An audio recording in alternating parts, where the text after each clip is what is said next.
name's Anna Francis. I work for Frome Town Council as the Energy and Recycling Officer, and that covers sustainable transport because we want to reduce carbon emissions and make sure people have healthy, sustainable lifestyles. This protest about today is all about the cuts. The bus services are constantly getting cut, and there's two main big services that are being cut at the end of August.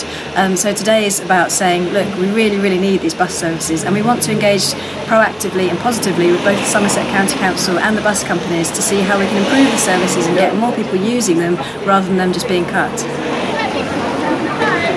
But it's a challenging situation because actually deregulation doesn't work. You know, private companies need to make money, people aren't using the buses enough to make that money, which means they're getting constantly cut. And really it needs to be a public service that's properly planned and implemented, because it's a lifeline for many of the most vulnerable people in our society.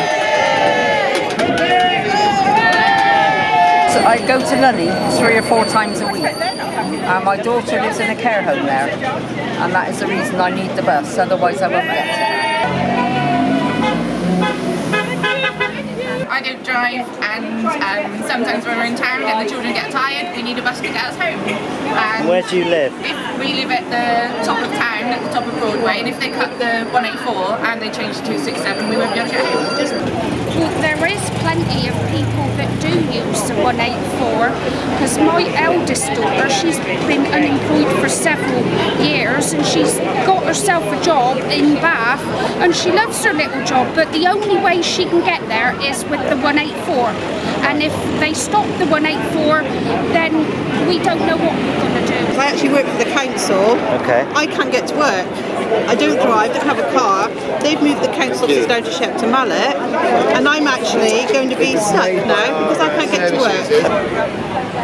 Lots of people, won't be able to get to work, they'll lose their jobs. I've heard about many people. Someone rang me the other day and said, what's happening because I was applying for a job in Frome, but if there's no bus services then I can't apply for that. So it really affects things hugely. And I mean, the Campaign for Better Transport say that £1 invested in buses generates about £3 to £5 for the local economy, because it enables people like that to actually get into work. And if they don't get into work, then they'll have to have benefits, and that will cost hundreds of thousands of pounds. So we need to look at this holistically and really support these services.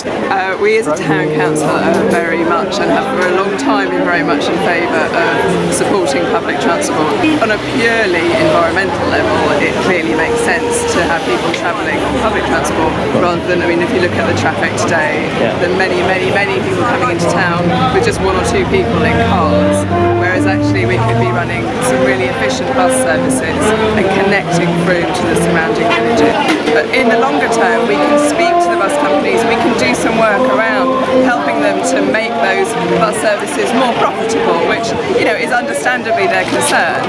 But we can make sure that we know when the buses need to be travelling, that they're well communicated, that the timetables are well publicised.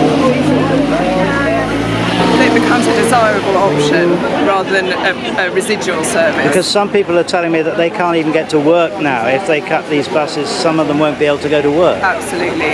Those bus routes are vital lifelines for some of those villages and many of those villagers in terms of employment, education and healthcare.